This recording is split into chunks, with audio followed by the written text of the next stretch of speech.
وريني بقى كده يا ابني تقييم لعيبه الاهلي قدام انبي، قدام لعيبه انبي اللي هو اصلا مكافاه التعادل بتاعتهم كل واحد هيروح بانبوبه هديه. احنا فرقه المليار اللي مش عارفه تكسب انبي دي. محمد الشناوي 0/10. ليه صفر بقى؟ ليه صفر؟ اولا كره ضربه الجزاء اللي دخلت الكره في ايده، الكره في ايده مش عارف ازاي ما صدهاش. الكره اللي كان المفروض يطرد بيها خروج غير مبرر، اصلا لعيب انبي المهاجم بيجري وراه 3 مدافعين من الاهلي، يعني هيجيبوه. احمد رمضان بيكهام 0. ويا ريت يا بيكهام تشتغل على نفسك شويه وتغير الاسم ده، يعني شوف اسم بقى ايه يليق مع الشخصيه والكاركتر بتاعك، لكن بيكهام ده مش لايق عليك خالص. العش، خليك في العش، انت مالكش في ملعب ولا في الدفاع ولا في اي، خليك في العش. انا رايي خليك في العش. 0 يا عش.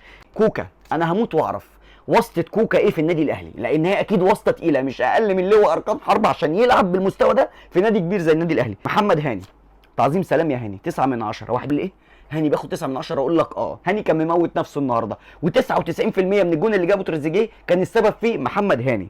اليو ديانج بقاله 5 سنين مش عارف يلف بالكره ووشه يبقى للجون، مش عارف يطلع منها. زيزو طبعا 0.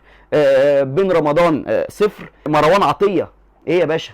ايه اللعب اللي كله ورا ده؟ اللعب كله ورا، لكن مع المنتخب لعبه كله لقدام، لكن مع الاهلي رخصته على ورا. محمد شريف مش ظاهر، مش موجود، ما حسيتش بيه اصلا واتصدمت ان هو كان بيلعب اساسا. تعالى بقى للباشا بتاع الماتش النهارده، محمود حسن تريزيجيه.